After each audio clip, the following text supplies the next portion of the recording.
Mantap. Merdeka. Merdeka Hasto, guys. Sabar ya Pak Hasto.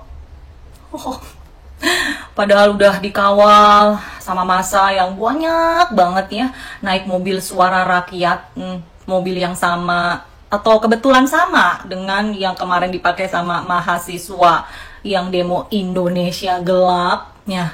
Kebetulan aja kali ya Pak ya, mobilnya sama, ini mobil suara rakyat. Kayaknya emang bener-bener Indonesia ini gelap buat Pak Hasto sekarang. Pakai rompi orange, dinginnya dinding penjara. Duh, Ibu kemana Pak Hasto? Ibu kemana? Tenang Pak, besok ditengokin pakai mobil suara rakyat ya Pak ya. Hahaha, pasti malam ini ada yang ketawa karena Pak Hasto berompi orange. Kok bisa penyidik keluar masuk mulu?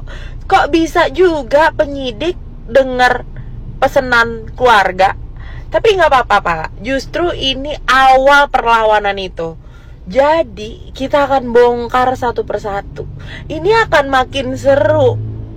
Ini awalnya, ini yang publik tunggu-tunggu. Jadi ya Pak, ada ibarat gini, roda itu berputar. Ya mungkin Bapak di atas, ntar juga ditinggal. Bye. Hasto Kristianto akhirnya ditangkap oleh KPK dan sudah memakai baju Shopee. Nah, KPK menang di sidang pra-peradilan Hasto Kristianto. Pekan ini KPK akan mengundang Hasto Kristianto ke KPK. Dan saya yakin nih, pekan ini kalau Hasto itu datang ke KPK, pasti Hasto langsung akan ditahan. Tepuk tangan dulu dong buat KPK.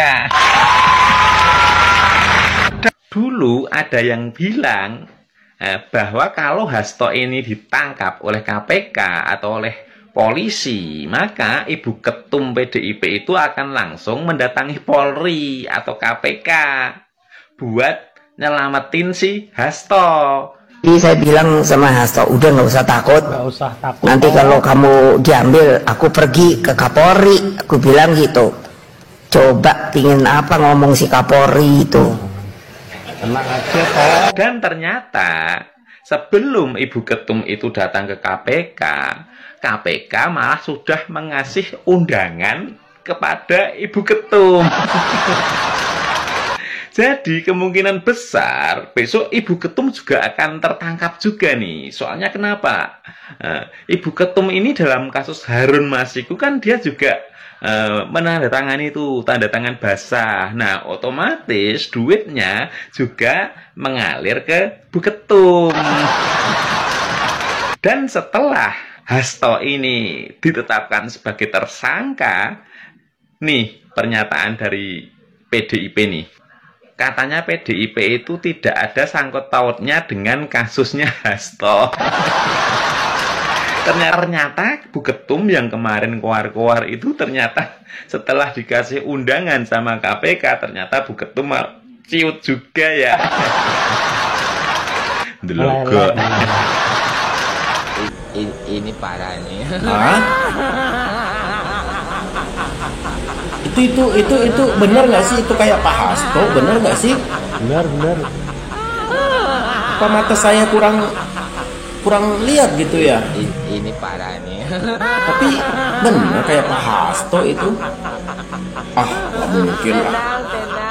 Mana mungkin ya kan? Mana berani KPK nangkap Pak Hasto ya kan?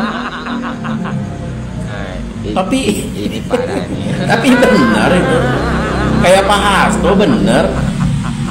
Ah, ini mah foto. Kalau foto kan bisa diedit ya nggak sih? Coba ada videonya nggak sih? Ada videonya nggak sih? A few moments later. Kepada awak media, Hasto mengatakan bahwa ia bukan seorang pejabat negara. Iya, ternyata benar Pak Hasto. Ya Allah, Pak Hasto.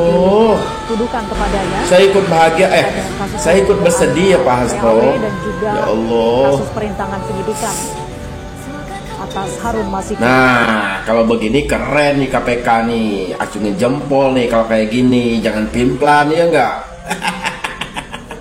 Ini baru mantap. Jangan pandang bulu, sikat. Kalau emang ada bukti gitu, sikat.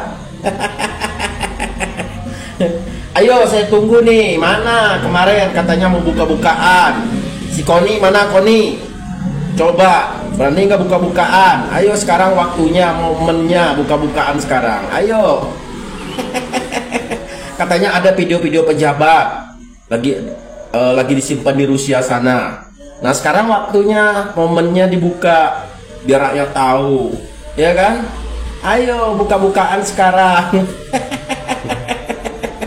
Nggak ada lagi yang harus ditutup-tutupin. Sekarang waktunya buka-bukaan. Ayo, karena Pak Hasto udah ditahan nih.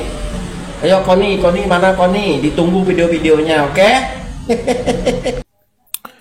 Sore jelang malam tadi, Komisi Pemberantasan Korupsi KPK menahan Sekretaris Jenderal PD Perjuangan Hasto Kristianto.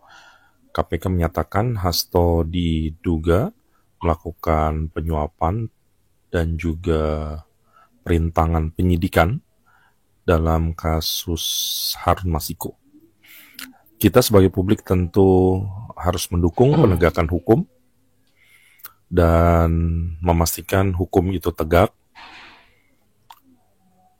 Ini waktunya Komisi Pemberantasan Korupsi menunjukkan bahwa ini bukan kasus politik, ini adalah kasus hukum. Itu satu. Dan yang kedua, alangkah baiknya ini menjadi momentum penegakan hukum di Indonesia. Karena dari beberapa agenda reformasi, salah satu yang paling lemah adalah penegakan hukum. Sekali lagi mudah-mudahan KPK, para penegak hukum yang lain juga bisa untuk menegakkan hukum setegak-tegaknya, selurus-lurusnya. Apalagi kalau konteksnya pemberantasan korupsi ya, karena tidak ada peradaban besar kalau peradaban itu masih ada budaya korupsinya, dan sebaliknya banyak peradaban besar harus punah karena tidak mampu menanggulangi perkara korupsi. Jadi jangan tebang pilih siapapun, jangan sampai ada motif politik. Siapapun yang bersalah mengkorupsi uang rakyat, merugikan negara, dan seterusnya, seperti yang termaktub di Undang-Undang Korupsi, saya rasa harus ditegakkan. Publik harus terus mengawasi, dan lagi-lagi, mudah-mudahan kredibilitas Komisi Pemberantasan Korupsi bisa terbukti. Gimana menurut kalian? Hasto COD, bayar langsung di tempat. Ada yang oren tapi bukan tim SAR. Apakah itu baju Pak Hasto? Nggak boleh gitu sama orang tua, dosa. Nggak boleh, ya, nggak boleh. Mari beritakan berita ini ke seluruh negeri, Besti, menggunakan mobil suara rakyat. Nggak boleh gitu, udah dibilangin nggak boleh diketawain orang tua.